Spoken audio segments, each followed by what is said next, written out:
never thought I'd say this out loud, but I guess it's time for some confessions. Hey guys, it's Katie here with Life Mundane, and today I want to share with you 5 homeschool confessions. Things that I truly struggle with, things that I have to work through or to overcome to homeschool that may shock you. Hopefully will be an encouragement to you to let you know that you're not alone. So let's get started.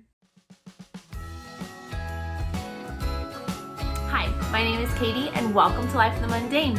I am second generation homeschool mom of 6 beautiful kiddos, and on this channel we talk all things resources.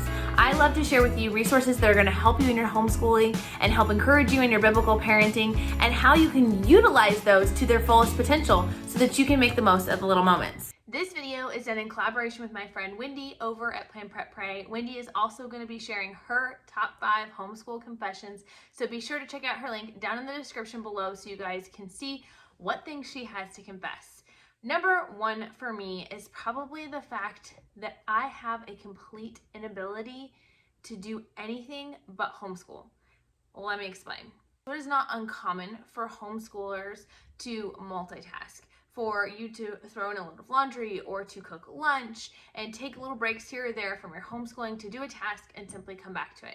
Because of my ADHD, I cannot do this.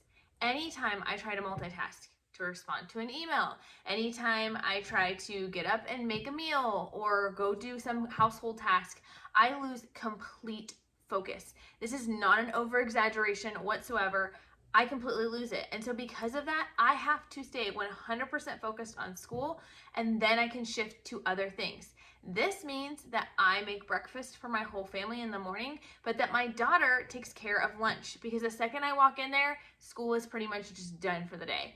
And this is something that can be hard to admit, because this is something that seems like you should be able to shift back and forth between tasks fairly simply. But because of my ADHD, I just start going down all these rabbit trails and I never come back to what I started with. So I definitely cannot move around and do multiple things at once. Homeschooling only. The second thing I want to confess is the fact that I have struggled when it comes to my special needs learners.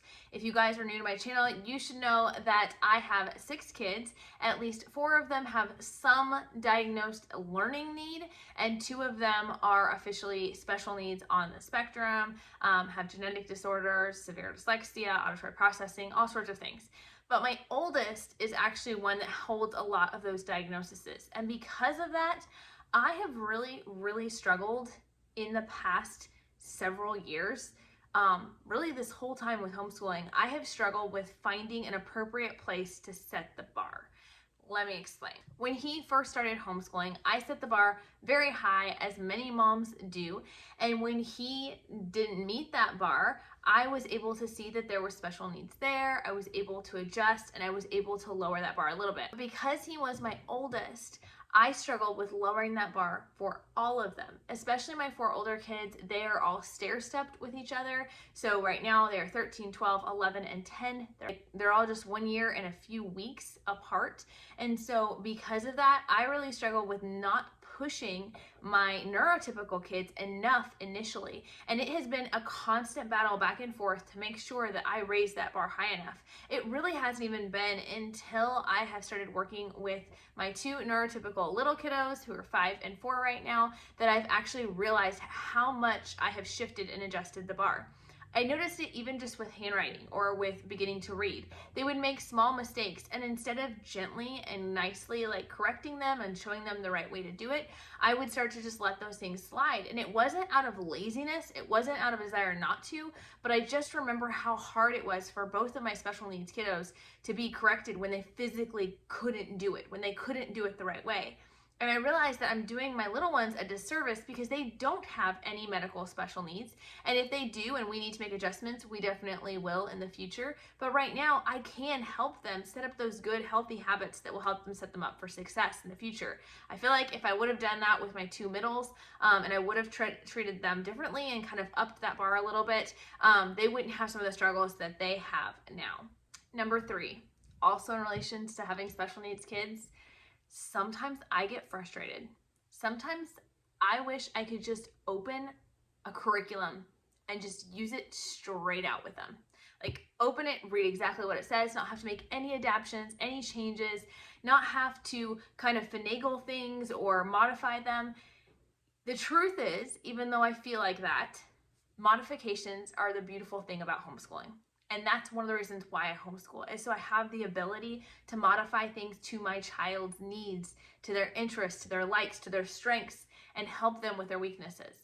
So ultimately, while I know I am very thankful for those modifications, there are days where I really, really struggle with almost resentment, not of them, but of not being able to do it the way everybody else does. There are days where I hear of my friends I ask them what they used to teach their kids to read, and they say, oh, they all just kind of picked it up around 4. And I'm still struggling here with the 13-year-old.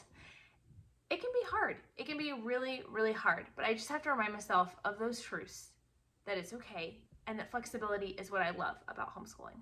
Number 4. This one is one that my friend Wendy said I should definitely bring up in this video because I guess it's a little unusual.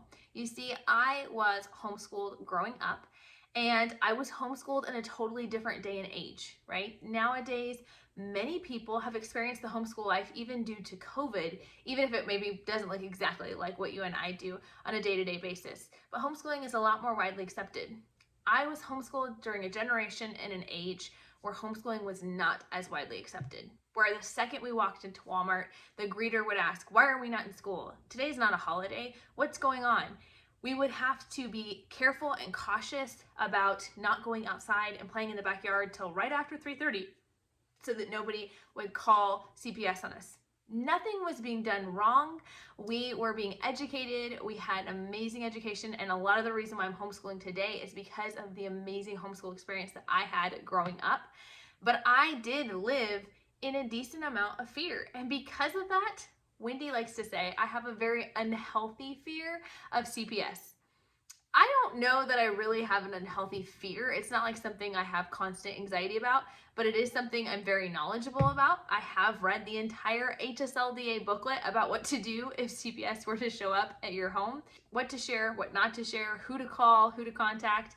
And maybe, I guess that is kind of a little bit strange, but I think it just comes from a different generation. I also find myself kind of fighting against some of those homeschooling stereotypes. So I don't let my kids do their school in their PJs. Costumes? Yeah, a lot, but not their PJs. I do have them wake up at a specific time. They don't get to just sleep in and do whatever. We do keep very good records, even though our state doesn't require records. And I don't know, I guess maybe it is a little bit subconsciously that fear still of being criticized for homeschooling, or maybe somebody coming in and questioning. So I know it's kind of silly, but it's definitely something I struggle with. And number 5, and I think this is one that many people can relate to, is not having the extra patience that everyone seems to think that we have. Almost every time someone goes to me and says, oh, I would never have enough patience, or wow, you must have so much patience. I don't. And I'm pretty sure most people don't either. It's really more of an issue of what God has called us to, He equips us for. And it's not even that God's necessarily given me more patience, but He helps me navigate those little mundane moments that get a little hairy at points. I struggle with getting frustrated with my kids the exact same way, if not more so, than those parents who put their kids on the school bus every day, because we're in constant communication, we're in each other's bubble, we're in each other's space, and where there is more opportunity for relationship, there's going to be more opportunity for conflict to arise. But I don't let that stop us. I know that when there is opportunity for conflict, there's opportunity to be able to have great conflict resolution and to model that for my kids, and I am thankful for that. These are my 5 homeschool mom confessions. I would love to know down below, what are yours? What are some things you struggle with? What are some of those things that other people may not realize about homeschooling or about you? Let me know in the comments, and be sure to check out Wendy's video. We'll talk to you guys next time. Bye.